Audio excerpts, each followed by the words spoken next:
आइए शुरू करते हैं। मनोविज्ञान विषय क्या है? मनोविज्ञान, जिसे अंग्रेजी में कहते हैं साइकोलॉजी। PSYCHOLOGY,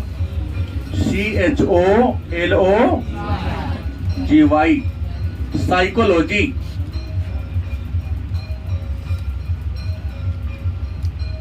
अंग्रेजी में साइकोलॉजी और हिंदी में क्या कहेंगे? मनोविज्ञान कहेंगे। तो सबसे पहला मन में प्रश्न होगा कि सर मनोविज्ञान है, तो 1 मिनट के लिए आप ये जान ले कि आप साइकोलॉजी अगर आप लिए हुए हैं विषय, तो 70 नंबर का थ्योरी होगा और 30 नंबर का प्रैक्टिकल होता है। इसमें 70 नंबर का इसमें क्या होगा? थ्योरी पूछा जाएगा और 30 नंबर का क्या होगा? प्रैक्टिकल पूछा जाएगा। मनोविज्ञान को पढ़ने से पहले हमें ये जानना है कि मनोविज्ञान है क्या। प्रश्न होगा मनोविज्ञान क्या है, या मनोविज्ञान कहते किसे हैं। तो मनोविज्ञान क्या है, मनोविज्ञान कहते किसे हैं, मनोविज्ञान का अर्थ क्या होता है, इस बारे में विद्वानों में बहुत ज्यादा क्या है? कंट्राडिक्शन है, मतलब मतभेद है।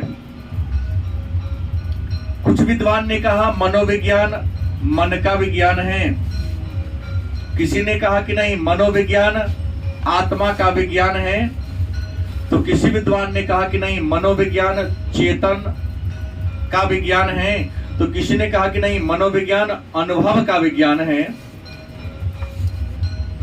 बात समझ गए? मतलब विद्वानों ने मनोविज्ञान की परिभाषा में काफी विवाद खड़ा कर दिया, परिभाषा को काफी क्या बना दिया? जटिल बना दिया। मतलब मनोविज्ञान की उचित परिभाषा क्या होगी, सर्वमान्य परिभाषा क्या होगी, यह किसी को पता। लेकिन फिर भी मनोविज्ञान अगर है तो जानना पड़ेगा ना कि मनोविज्ञान है क्या। तो सही कहेंगे तो मनोविज्ञान मन एवं आत्मा का अध्ययन करने वाला विषय है।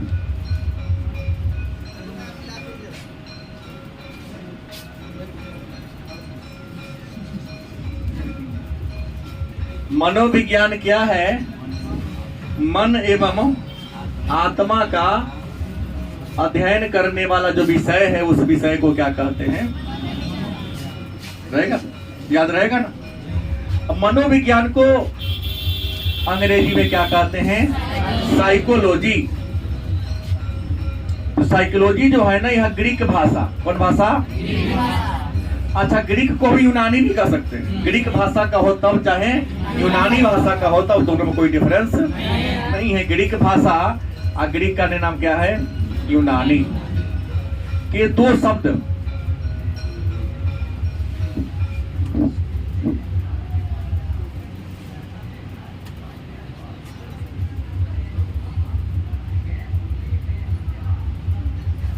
साइकी प्लस लोगोस, दो शब्दों के मिलने से बना है मनोविज्ञान, जिसके अंग्रेजी में क्या कहते हैं? साइकोलॉजी। यह ग्रीक भाषा के दो शब्द साइकी प्लस लोगस के मिलने से क्या होता है? बना है। इसका अर्थ होता है आत्मा, और लोगोस का अर्थ क्या होता है? अध्ययन।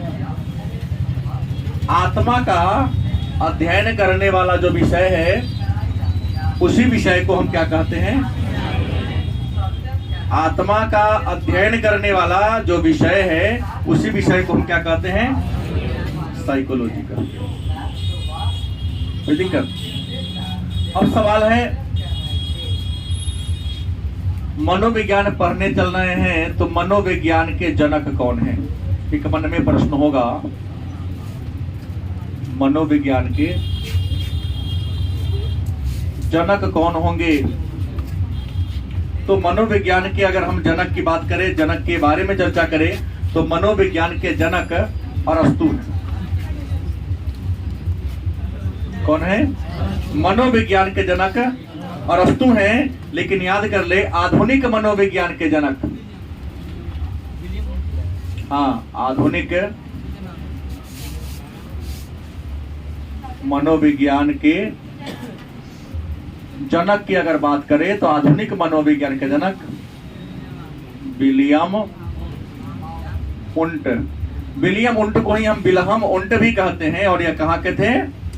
जर्मनी के थे। कहाँ के थे? प्रश्न है कि मनोविज्ञान के जनक अरस्तु को हमने कहा, फिर हमने कहा कि आधुनिक मनोविज्ञान के जनक या आधुनिक मनोविज्ञान के पिता कौन है? ऐसा क्यों? इसको आधुनिक क्यों कहा? तो देखो, मनोविज्ञान की पढ़ाई पहले, मतलब जो मनोविज्ञान विषय था वह पहले किसके अधीन था? दर्शन शास्त्र। मनोविज्ञान की पढ़ाई पहले कहाँ थी? तो दर्शन शास्त्र की दासी या दर्शन शास्त्र का क्या था? गुलाम था। तो किसी का अधीन आप रहेंगे तो आपको क्या कहा जाएगा? गुलाम कहा जाएगा ना, आपको दासी कही जाएगी। अगर महिला है तो दास है, पुरुष है तो उसका दास या गुलाम। तो मनोविज्ञान पहले दर्शन शास्त्र के अधीन था। दर्शन शास्त्र में, अंग्रेजी में कहते फिलॉसफी, फिलॉसफी में इसके बारे में अध्ययन किया जाता था। इस दर्शन शास्त्र के परिधि से, दर्शन शास्त्र के चंगुल से बाहर निकालने का काम कौन किया था? इसलिए लोगों ने विलियम उंट को आधुनिक मनोविज्ञान के क्या मान लिया? जनक मान लिया, या उनका क्या मान लिया? पिता मान लिया। दूसरी महत्वपूर्ण बात अगर हम लेके चलें तो मनोविज्ञान के उपागम कौन कौन है? मनोविज्ञान के उपागम की बात करें तो उपागम का मतलब होता है विधि। उपागम का मतलब क्या होता है? कि मनोविज्ञान के उपागम कौन कौन हैं? तो 11 में जो बच्चे पढ़े उनको ये पता है कि मनोविज्ञान के 5 उपागम हैं। अध्ययन की कितनी विधियां हैं? 5 विधियां हैं। पहला का नाम है संरचनावाद। पहला कौन है? दूसरी की अगर बात करें तो प्रकार्यवाद। प्रकार्य। तीसरे की बात करें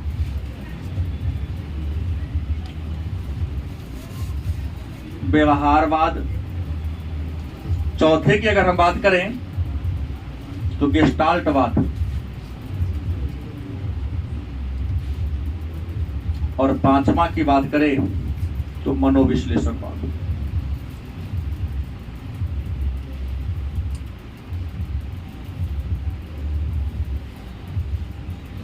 मतलब मनोविज्ञान के उपागम कितने हैं, मतलब अध्ययन के क्षेत्र कितने हैं? तो मनोविज्ञान के अध्ययन के 5 क्षेत्र हैं, 5 विधियां हैं। अलग अलग विधि पूरी किताब पढ़ेंगे तो चर्चा होती ही रहेगी। यहाँ तो जान लिए कि मनोविज्ञान के उपागम मतलब अध्ययन की विधियां। तो अध्ययन की कितनी विधियां हैं? नंबर 1 संरचनावाद, नंबर 2 प्रकार्यवाद, नंबर 3 चौथा गेस्टाल्टवाद। संरचनावाद मानव बॉडी की जो बनावट है उसके बारे में अध्ययन करता है। मानव जो शरीर की बनावट है, संरचना मतलब बनावट होता है, तो बनावट के बारे में जो अध्ययन करेगा उसको संरचनावाद। प्रकार्यवाद मानव का बॉडी काम कैसे करता है, मानव का जो बॉडी है, मानव का जो शरीर है वह काम करता कैसे है, उसके काम के बारे में क्या करता है, अध्ययन करता है। तीसरा व्यवहारवाद, मानव का व्यवहार समय पर बदलता काहे है। ठीक है, लेट आए हैं तो मुंह नहीं देखिए, यही जाके बैठ जाइए जहां 5 हो। व्यवहारवाद की अगर हम बात करें तो व्यवहारवाद में हम किस चीज का अध्ययन करेंगे? तो व्यवहार का मतलब तो मानव के व्यवहार, जानते हैं मानव के व्यवहार क्षण प्रति क्षण बदलते रहता है। आपका व्यवहार क्यों बदलता है? नहीं, अभी बड़ा खुश थे, दोनों भाई बहन बड़े मिलजुल के ये कर रहे थे, थोड़ा सा 2 टॉफी ले लिया तो रेके को मिला, निकला फिर दे देना धन दे देना, काहे ले लिया मेरा ही, खा गया तो खा गया, कोई बात नहीं है, खा गया कौन, अपने आदमी ने खा गया। वो समझा कि मेरा अपना है तो लेकर बाहरी के कोई किसी का छूता है, नहीं छूता है। तो आपके बिहेवियर का अध्ययन करता है व्यवहारवाद में, कि मानव का व्यवहार काहे, सब इंसान का व्यवहार अलग अलग क्यों है। गेस्टाल्ट का मतलब होता है समग्र, जर्मन भाषा का शब्द है। गेस्टाल्ट का शाब्दिक अर्थ क्या होता है? मानव के क्रियाकलापों को सम्मिलित रूप से, मिला जुला रूप से अध्ययन कर लेगा तो गेस्टाल्टवाद कहेंगे। अब मनोविश्लेषण, पूरा 12वीं का साइकोलॉजी यही चल जाएगा। मनोविश्लेषण सिगमंड फ्रायड ने इसका विकास किया था, मन का विश्लेषण करता है। मैं आगे बता दूंगा कौन क्या सोचता है, कब क्या करता है, पूरा सिगमंड फ्रायड ने बता दिया विधि। इंसान की बॉडी की बनावट जैसी है, उस बॉडी के बनावट के अनुसार आपके व्यवहार को बता देगा तुम्हारा विचार कैसा होगा, तुम अभी क्या थिंक कर रहे हो, सोच क्या रहे हो। तो ये 5 क्या है? उपागम हैं। अब प्रश्न है कि मनोविज्ञान की प्रयोगशाला सबसे पहले कहां खुली? मनोविज्ञान में किस चीज का अध्ययन? भाई विज्ञान में तो कोई काम प्रयोगशाला में होता है क्या जी? कोई चीज, नया चीज का जब इन्वेंशन होता है, नया खोज होता है तो कहाँ होता है? खेत में होता है, घर में होता है? नहीं, एक प्रयोगशाला, एक शांत वातावरण हो। गलत की सही? एक उचित माहौल में, उचित वातावरण में ये बात किया जाता है। तो मनोविज्ञान में प्रयोगशाला की बात करते, संसार में सबसे पहले मनोविज्ञान की प्रयोगशाला कहाँ खुली थी? जर्मनी में खुली थी। कहाँ खुली थी? जर्मनी के जो शहर था, उस शहर का नाम था लिपजिंग। क्या नाम था? जर्मनी के लिपजिंग शहर में मनोविज्ञान की पहली प्रयोगशाला खुली थी, और जिस विद्वान ने खोला था उस विद्वान का ही नाम था विलियम उंड। विलियम उंड ने खोला था। काहे खोला? तो बुद्धि का पता लगाने के लिए। किसका पता लगाने के लिए? बुद्धि का पता लगाने के लिए खोला गया था। चैप्टर 1 ही है, बुद्धि के बारे में जानना है, दिखाएंगे कौन किसका क्या बुद्धि है। तो विलियम उंड ने खोला, कहा कि सर ये तो जर्मनी की बात हो गई, इंडिया की बात करते हैं कि इंडिया में सबसे पहले मनोविज्ञान की प्रयोगशाला की बात करते हैं। भारत की बात करें तो भारत में मनोविज्ञान की पहली प्रयोगशाला कहाँ खुली थी? भारत में मनोविज्ञान की पहली प्रयोगशाला कलकत्ता में खुला। कलकत्ता विश्वविद्यालय में, भारत का सबसे प्राचीन विश्वविद्यालय है, कलकत्ता विश्वविद्यालय में मनोविज्ञान की पहली प्रयोगशाला खुली थी। और जिस विद्वान ने खोला था उसका नाम था एन सेन गुप्ता। एन सेन गुप्ता नामक विद्वान ने भारत के, नहीं मिलेगा पन्ना पलटने से कोनो फायदा होने वाला, मैंने कह दिया 11 का टॉपिक है, हमको बताना जरूरी है, नहीं बताएंगे तो फिर आगे पढ़ेंगे कैसे? कुछ बेसिक बात हमको बताना पड़ेगा ना। और आप लोग देख रहे हैं किताब घर पर पढ़िए, यहाँ समझिए मैं क्या करने जा रहा हूँ। नहीं समझ में आया तो कल आके फिर पूछिए हमसे प्रश्न। पढ़ाई में तो ये होता है, गारंटी है मनोविज्ञान में नहीं पूछोगे तो तुमसे चलेगा, क्योंकि गुरुजी यहाँ के पढ़ाने वाले खुद भी अभियान नहीं समझते कि मैंने क्या पढ़ा दिया। हमने कहा कि भारत में मनोविज्ञान की पहली प्रयोगशाला कलकत्ता में खुली थी। ज्यादा पुराना नहीं, मात्र 1916 में खुला था।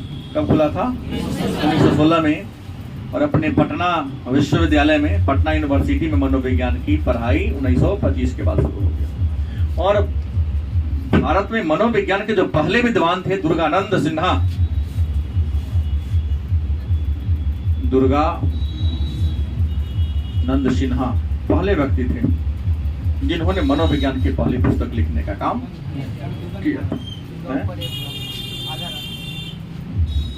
गलत की सही? अब हमको जो पहला पाठ पढ़ना है, पाठ का नाम है मनोवैज्ञानिक गुणों में विभिन्नताएं एवं मूल्यांकन। देखिए किताब में यही पाठ का नाम लिखा होगा। तो ये तो कुछ हमने व्यवहारिक बात आपको क्या किया, बताया, लेकिन यहाँ पढ़ना हमको क्या है?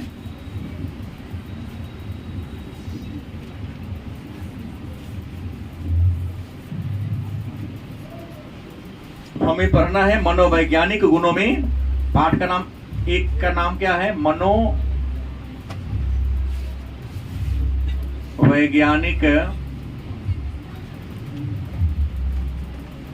गुणों में विभिन्नताएं। मनोवैज्ञानिक गुणों में विभिन्नताएं एवं मूल्यांकन, इन पाठ का नाम है। इसके अलावा पढ़ना क्या है? तो बुद्धि और बुद्धि के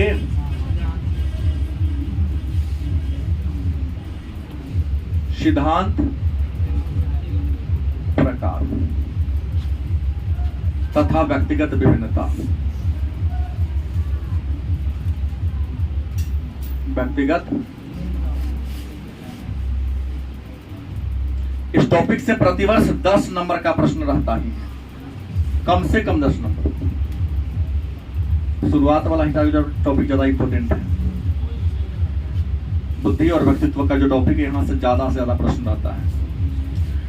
मनोवैज्ञानिक गुणों में विभिन्नताएं, मूल्यांकन, बुद्धि व बुद्धि के सिद्धांत, बुद्धि के तथा व्यक्तिगत विभिन्नता। एक व्यक्ति दूसरे व्यक्ति से भिन्न क्यों होता है?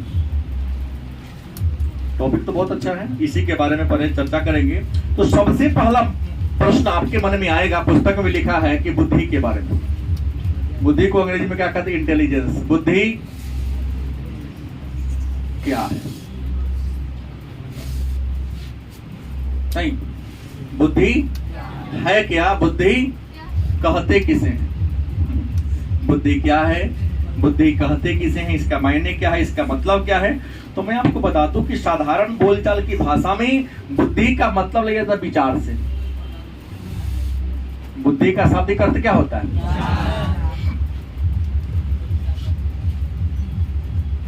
अब देखिए, क्लास शुरू हो गया, 20 मिनट के बाद ये पहुंची। रिकॉर्ड है इन लोगों का। भविष्य में राजनेता बनना है, क्योंकि समय पर आने में तो इज्जत कौन न करेगा? क्यों दर्शन? समय से पहुंच गए तो इज्जत कौन करेगा ना? ये तो आम आदमी हो गया। और नेता तो खास आदमी होते हैं। देर से आएगा तो जनता बेचारा परेशान हो गया। ऐसी उनका तर्क होता है कि छोटे छोटे कार्यकर्ता बहुत बोले तरह तो हम जवाई था, सब उनके मेरे लिए क्या होगा, खराब होगा। देखिए, सीधा जब क्लास चलता रहे, आप लेट आए, आगे पीछे न जाए, नहीं जरा देखिए बेंच पर कोना पर 4 गो है ना, 500 पर है, तो भैया प्लीज बैठा लीजिए ना। ये तो बुद्धि है।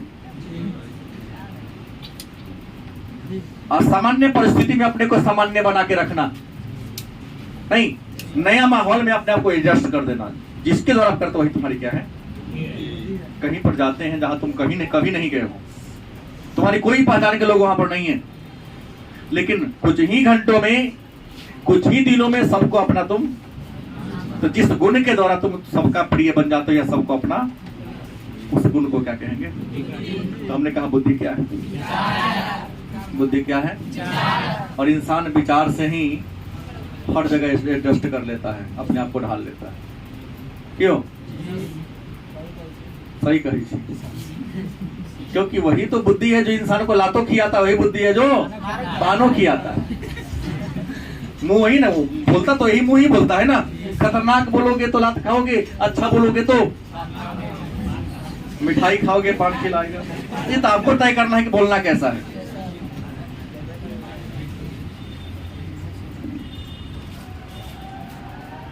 इसलिए तो बहुत बड़े हिंदी के विद्वान क्या लिखा कि वाणी ऐसी बोलिए मन का आपा होए, औरन को शीतल करे आपहु शीतल। ऐसी वाणी बोलना है जिससे दूसरे को भी अच्छा लगे, स्वयं बोलने वाले को भी अच्छा लगे। कोयल बोलती है तो बुलाते हैं, उसके साथ बोलने का प्रयास करते हैं, तो और तेज बोलता है। काक बोलता ढेला उठा के मार मार करा से आके। क्या नॉलेज? गलत बोल रहा हूं। तब बुद्धि क्या है, इस बात को आप लोग जान गए, तो मन में प्रश्न होगा कि बुद्धि का पहली बार परीक्षण कब हुआ था? बुद्धि का अगर हम परीक्षण की बात करें, गड़बड़ा खुदना नाम है, खुदना नाम अंकुश, सॉरी। साइकिल ले जाकर लाके चारों क्लास करके आता है, तब लेके जाता है। थोड़ा दिन गायब हो जाएगा तो कहेगा सर यही लगे जल्दी। 1 घंटा नेजर पहनना है और रोड पर लगा के जाता है। बुद्धि के परीक्षण, परीक्षण का मतलब क्या होता है? जांच। परीक्षण का मतलब जांच। तो संसार में सबसे पहले बुद्धि का परीक्षण कब हुआ था और किसने किया था? तो संसार में सबसे पहले बुद्धि का परीक्षण 1905 ईस्वी में हुआ था। करने वाले व्यक्ति का नाम था अल्फ्रेड बीने। क्या नाम था? एक और था साइमन। अल्फ्रेड बीने तथा साइमन नामक हर साल प्रश्न पूछता है कि बुद्धि का परीक्षण पहली बार कब हुआ? किसने किया? अल्फ्रेड बीने और साइमन नामक विद्वान ने बुद्धि का परीक्षण सबसे पहले। अब मन में होगा कि सर ये तो विश्व की बात हो गई, इंडिया का भी बात किया जाए तो इंडिया में सबसे पहले अगर भारत की बात करें तो भारत में सबसे पहले बुद्धि परीक्षण पर अगर हम चर्चा करें तो भारत में सबसे पहले बुद्धि परीक्षण हुआ था 1922। कब हुआ था? 1922 में C.H. राइस नामक विद्वान ने। क्या नाम था? C.H. राइस नामक मनोवैज्ञानिक ने सबसे पहले बुद्धि का माप करने का काम किया था। अब है कि सबसे पहले बुद्धि का परीक्षण किस भाषा में किया गया होगा ना? कोनो भाषा में तो हुआ होगा। सबसे पहली बार बुद्धि का परीक्षण किस भाषा में किया गया? तो सबसे पहले बुद्धि का परीक्षण फ्रेंच भाषा में किया गया। मैंने फ्रांस में बोले जाने वाली भाषा को, फ्रांस एक देश है, उस देश में बोले जाने वाली भाषा को हम फ्रेंच भाषा कहते हैं। तो बुद्धि का परीक्षण सबसे पहले कहा हुआ फ्रेंच भाषा में। कौन भाषा में? फिर मन में होगा कि तो सर बुद्धि परीक्षण के जनक कौन है? मन में होगा ना? क्या होगा कि बुद्धि परीक्षण के क्या मैंने सबसे पहले बुद्धि परीक्षण के बारे में जो काम किएगा, निर्माण किया होगा, उसके पिता होंगे, जनक होंगे। तो बुद्धि परीक्षण के अगर जनक की बात होगी तो मैंने पहले कह दिया था अल्फ्रेड और बीने, और इन्हीं दोनों को बुद्धि परीक्षण का जनक माना जाता है। अब प्रश्न है, बुद्धि परीक्षण के लिए एक सूत्र का निर्माण हुआ था। बुद्धि परीक्षण का सूत्र होता है जिसके आप बुद्धि पता लगा सकते हैं। बुद्धि परीक्षण का जो सूत्र दिया था, उस सूत्र देने वाले व्यक्ति का नाम था स्टर्न।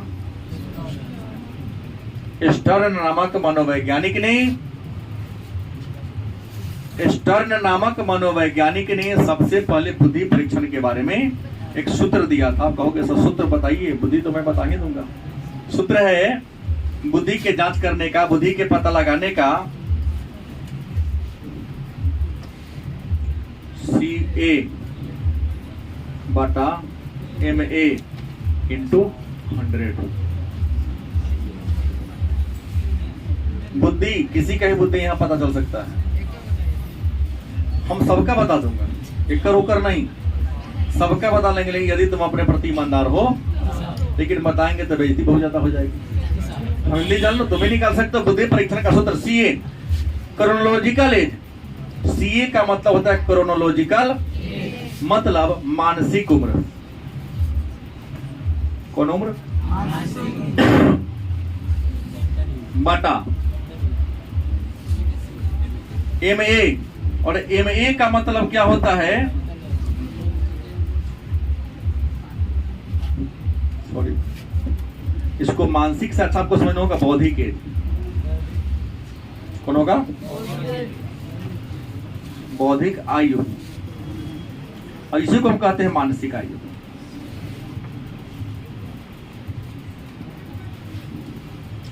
अब बट्टा में MA मेंटल एज, इसको हम कहेंगे वास्तविक चाहे यथार्थ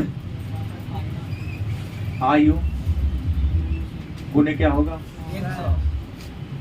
अब को देखो, मानस बौद्धिक आयु, वास्तविक आयु का मतलब हो गया कि वास्तविक आयु का आप कह सकते हो उम्र के अनुसार, तुम्हारा उम्र के अनुसार। आप लोग 16-17 साल के हैं अगर निकालना होगा तो नीचा मतलब हर कहते यहाँ 16 या 17 ही लिखाएगा। उम्र के अनुसार आयु जितना होगा, मैंने उदाहरण दिया ना, जो 20 का होगा उसका नीचा क्या लिखाएगा 20, जो 20 का होगा उसको क्या लिखेंगे 20। यहाँ कितना कर देंगे, ऊपर का तुम क्या लिखोगे तुमको पता नहीं है। ऊपर वाला मानसिक आयु का ज्ञात कैसे करेंगे, तो मानसिक आयु ज्ञात करने के लिए कई तरीका है, प्रश्न पूछ के करूंगा, और भी कई तरीके टीटी करा कर करूंगा। इसको पता लगाना कि सर हमारी बुद्धि क्या है। खड़ा जाओ मन से। दिनेश नहीं करेगा, करेगा। चलिए दिनेश का मैं टेस्ट करता हूं कि इसकी बुद्धि कितनी है। आप रियल में 16 साल है या 17 साल या 18 है? 18 पढ़ने वाला, तो गुड, सही बोलिएगा, 18 साल लिखा दिया। मतलब आप 12वीं के छात्र हैं, फिक्स हैं, मैंने 12वीं कक्षा में है। आपका उम्र कैसा साल का है? आप 12वीं में पढ़ते, लेकिन आपसे मैं प्रश्न पूछूंगा 12वीं तक उसका आंसर मिलना हमको। बोलो, जिस घर में रहते उस घर का नॉलेज तुमको होना चाहिए कि नहीं होना चाहिए? अब तुम 12वीं के छात्र हो तो 12वीं में जो जो विषय तुम्हारा है उस विषय का ज्ञान तुम्हारे अंदर होना तब ना तुम्हारा उम्र 12वीं के लायक है। ना होगा तो नीचे जाके पूछेंगे। निकलना तो आसान है। अगर ये तुमको नहीं पता था क्या नीचे जाएंगे, वो भी नहीं, वो और नीचे जाएंगे। तुम 12वीं के छात्र हो, तुमसे छोटा सा प्रश्न मैं जो पढ़ा दिया वही करूंगा, इतिहास या पॉलिटिकल का ही करूंगा। गलत कि सही? आसान सा प्रश्न है। योजना पॉलिटिकल है तुम्हारा? हाँ, योजना आयोग का गठन कब हुआ था? नहीं, कोई बोलेगा नहीं, मैं इसका टेस्ट ले रहा हूं। लेकिन एक बात और है, केवल 5 प्रश्न पूछकर किसी की बुद्धि का मैं पता, लेकिन जो आधा तो सही है। गलती की सही? बोलिए, योजना आयोग का गठन कब हुआ? 1950 में। एकदम सही उत्तर दिया। तो दूसरा प्रश्न है कि भारत में दूसरी बार आप चुनाव कब हुआ?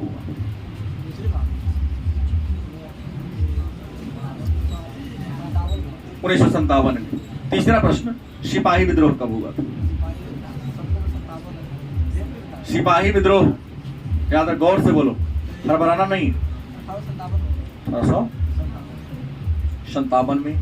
एक बड़ी आसान प्रश्न आपसे और कुछ पूछूंगा कि महाभारत का युद्ध किस मैदान में हुआ था? कुरुक्षेत्र के मैदान में हुआ था। बहुत अच्छा। एक और प्रश्न, 1857 ईस्वी में जो सिपाही विद्रोह हुआ था उसका पटना में नेता कौन था? पटना में नेता कौन था? हाल में टेस्ट भी हुआ था, कल उसके बाद को सपोर्ट कर रहे हैं। वीर कुंवर सिंह। लाठी उठाएंगे ना, नाम भूल जाओगे अपना। वीर कुंवर सिंह याद रहेगा, वाले तो अपना नाम भूल जाओगे। क्या जी कहता सब? वीर कुंवर सिंह। कौन होगा? मोहम्मद पीर अली। गलत है सही?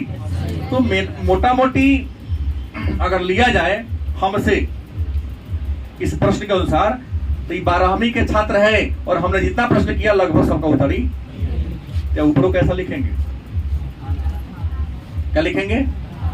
18 की हो गई, मतलब कितना? तो कहता है जिस व्यक्ति की बुद्धि का विस्तार 90 से 110 के बीच में, वो औसत बुद्धि का बच्चा होगा। Sit down. किस बुद्धि का होगा? एक और को ले लेता हूं। कोई केकरा मन है? कोई दूसरा खड़ा हो?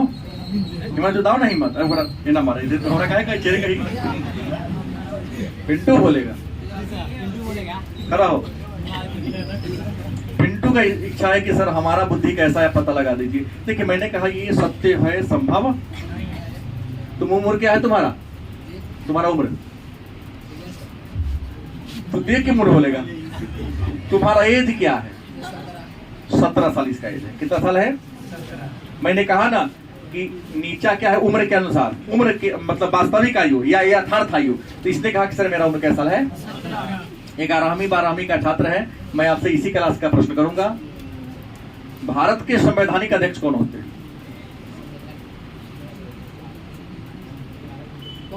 हाँ, वेरी गुड। भारत के संवैधानिक अध्यक्ष कौन होते हैं? राष्ट्रपति होते हैं। दूसरा प्रश्न, गलती नहीं बोला है, ठीक बोला है।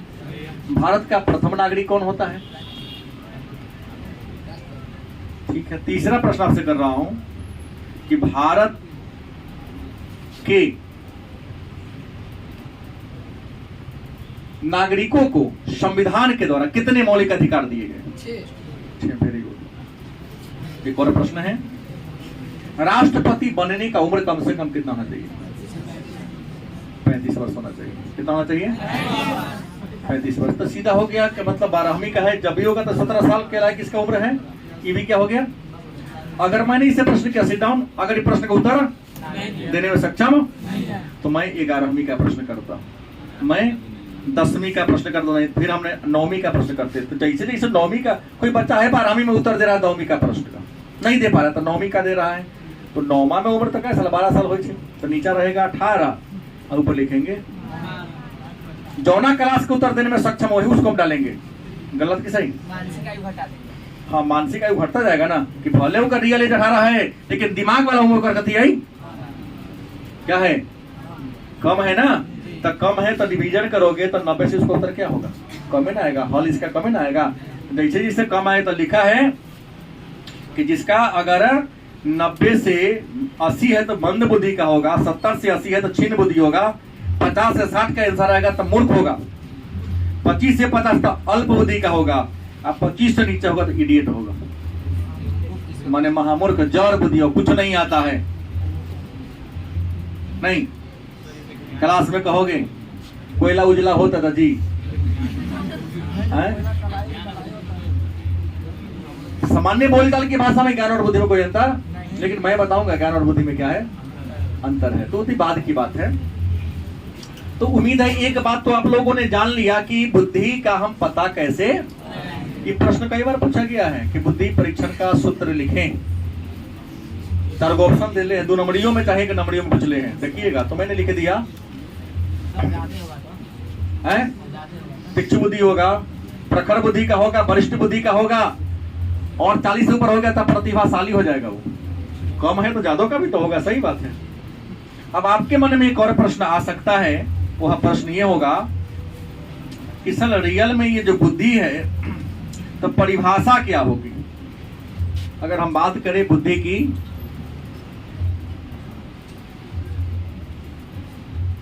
परिभाषा की बात करें कि बुद्धि की परिभाषा क्या होगी।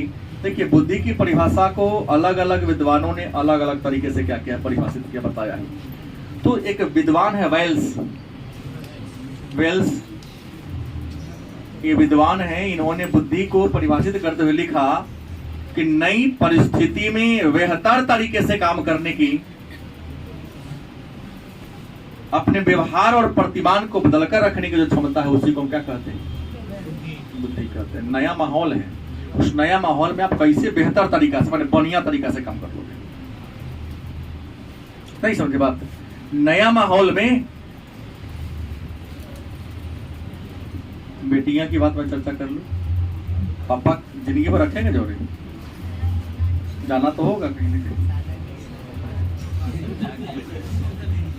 जाना पड़ेगा, तो वहां तो रेडीमेड बाबू मिल गए, रेडीमेड माई मिल गई। अपने मम्मी के पास देहात फैलाइएगा तो बनाने में ना खाएगा तो वहां तो पूछने वाला भी। आपको कैसे एडजस्ट करना है माहौल में नया, 20 साल किसी और के साथ रहे, 25 साल किसी और के साथ रहे, तुरंत 25 साल के बाद क्या होगा, ज्यादा वहां आप जाते हैं तो आपका उम्र होता है मान लो 18 साल, आज जो आपसे छोटे हैं उनका उम्र होता है 20 साल। मान लिया कि शादी भी हमारी तरह एज का डिफरेंस होता है, फिर भी तुम गलती करोगी तो उसको लोग पकड़ेगा, लेकिन तुमसे 10 साल बेसी का उम्र है उसकी अगर शादी नहीं हो तो नहीं, 2 बहुए में गिनाएगा।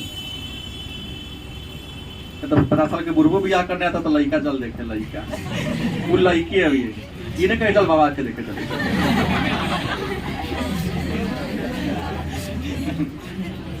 गलत है? सही है? सही है ना? उसको तो शादी करनी ही नहीं चाहिए, लेकिन चलो पैसा वाला है। हमने कहा, वेल्स ने कहा कि नई परिस्थिति में अपने आप को ढाल लेने की क्षमता, बुद्धि पढ़ा रहा हूं, साइकोलॉजी पढ़ने के बाद जो उड़ने वाला काम करेगा तो समझो कि इडियटे होगा, मैंने मजार बुद्धि के जीने की कला सिखाती है, कैसे समाज में रहना वो सिखाती है आपको।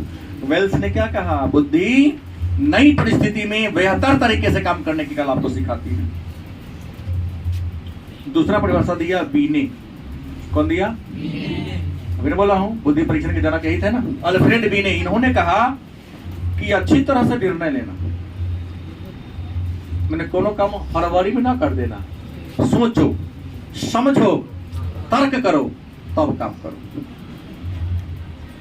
ये सब काम जो ना गुण के द्वारा करते वही गुण आपकी क्या है, क्या जी, मतलब सही तरह से निर्णय लेना, भली प्रकार से समझना, अच्छा तरीका से क्या करना, तर्क करना क्या कहलाता है, समझना अच्छा तरीका से, तर्क करना, विचार करना, चिंतन मनन करना, इसी चीज को हम क्या कहते हैं, बुद्धि कहते हैं। ये बात कौन कहा, बीनी ने कहा।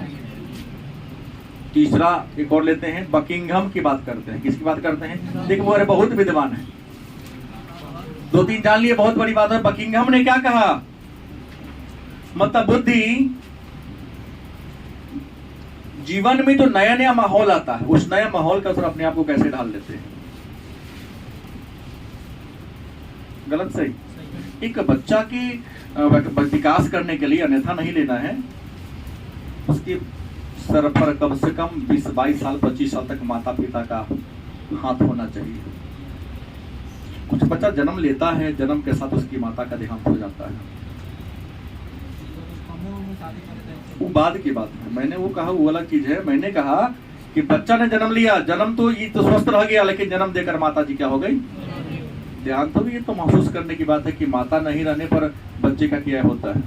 लेकिन फिर भी क्या वो बच्चा जी लेता है कि नहीं जी लेता है, अगर स्वस्थ रहा जी लेता है कि नहीं जी लेता है ना, तो जान लेता है कि नहीं हमको ऐसे ही रहना है। हाँ, बच्चा तो थोड़ा कमजोर होगा, क्योंकि अगर मान लीजिए चाचा चाची हैं अन्य ही हैं, तो जितना वो अपने बाल बच्चा को देख रेख करेगा, दूसरे को तो क्या करेगा। अगर मान लिया उसके पिता दूसरा विवाह कर लेता है, तो उसका जो एक नया भाई बहन आएगा, उसको ड्रेस में, उसके खान पान में थोड़ा सा डिफरेंस देखो 90% होता है। बात तुम कहोगे नहीं होता है तो ये मानने वाली बात नहीं है, 90% डिफरेंस होता है। लेकिन भी बच्चा पूछ लेता कि वो सोचता है, मन ही मन रोएगा, लेकिन कहेगा नहीं कि काश मेरी भी माँ होती मन में तो हमको भी ऐसा ही ये होता मेरे साथ। लेकिन वो कुछ कहा पता नहीं, तो ही कहा था कि हमने कहा कि नवीन बुद्धि क्या है, तो नवीन परिस्थिति और नवीन समस्या तुम्हारे साथ है। नवीन माने नया, नया परिस्थिति मिला, नया समस्या मिला, तो तुम कैसे जी लेते हो। ठीक, एक तो नौकरी लगते ही इंसान का बुद्धि बदल जाता है कि ना बोलना है, दबे को ऐना तो खूब ये करते हो। ठीक, आज ऐसे नौकरी छोटी सी लगी, किसी कहीं पर काम कर दिए, तो वहां पर चलने बोलने उठने बैठने का तौर तरीका ही क्या होता है, ना बदलता है। यही तो है बुद्धि। अब कहिएगा इन सबके बात को, एक ही बात हमको पता चला कि बुद्धि रियल में है क्या, तो बुद्धि मानसिक योग्यताओं का, मानसिक योग्यताओं का क्या है, आपके दिमाग की मानसिक योग्यता मतलब मस्तिष्क की योग्यता के समूह को क्या कहते हैं, बुद्धि कहते हैं। क्या कहते हैं, और मानसिक योग्यता के प्रकार की बात करें कि मानसिक योग्यता के प्रकार कितने हैं या कौन कौन प्रकार है, तो मानसिक योग्यता कहता है कि बुद्धि क्या है, समायोजन की योग्यता है। मानसिक योग्यता क्या कहता है, बुद्धि क्या है, आप कहीं भी अपने को ढाल लीजिए, मतलब समायोजित कर लीजिए। दूसरा कहता है बुद्धि सीखने की योग्यता है। कैसी योग्यता है, बुद्धि चिंतन की योग्यता है। सीधा करो लाइन में, बुद्धि समग्र प्रकार क्या है, योग्यता है।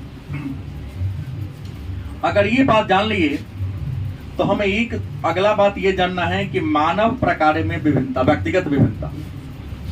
एक नया टॉपिक आया आपके सामने, मानव प्रकार में व्यक्तिगत विभिन्नता। मानव प्रकार में व्यक्तिगत विभिन्नता, याद रखेंगे कि संसार में जितने भी लोग हैं, जितने भी प्राणी हैं, सबको सोचने का तरीका एक नहीं है, बोलने का तरीका एक नहीं है, देखने का तरीका भी एक ही वस्तु है। मैं उसे अलग दृष्टिकोण से देखता हूं, उसी वस्तु को आप गलत से अलग तरीके से देखते हैं। आप कहते हैं कि सर गए थे बलनमा टीचर मास्टर ठीक नहीं है, हम उस टीचर के अच्छाई बुराई तो देखने गए थे, उसके शिक्षा को देखने गए थे। बुराइयां तो बहुत है हमारे अंदर भी, हमको लगता है 100 से बेसी बुराई है, सही से कर रहा हूँ, बहुत ज्यादा हमारे अंदर बुराई है। और सबसे बड़का बुराई हमारा है क्रोध।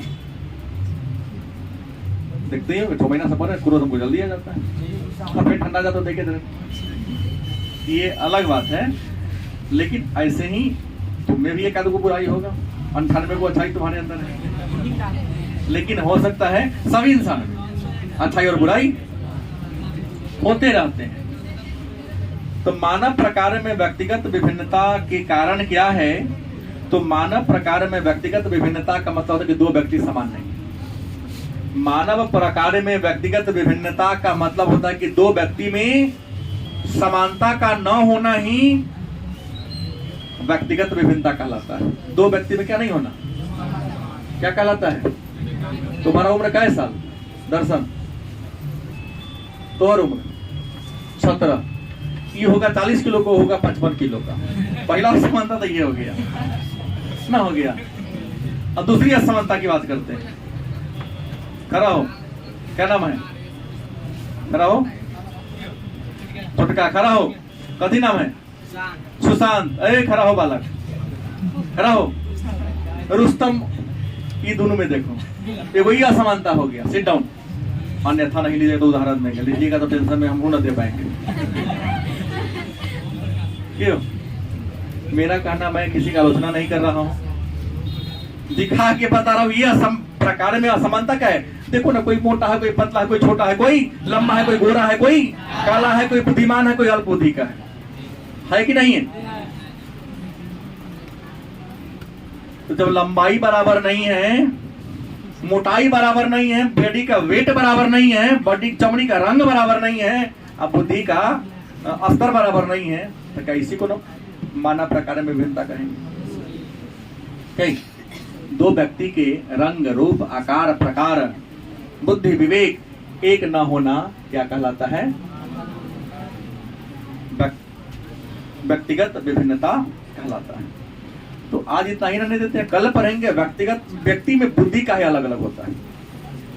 किस व्यक्ति का बुद्धि, एक भाई बहन का बुद्धि भी डिफरेंस होता है। जुड़वा के सेंस में बताएंगे, अलग अलग सेंस में क्या करूंगा, चर्चा करूंगा। ठीक है।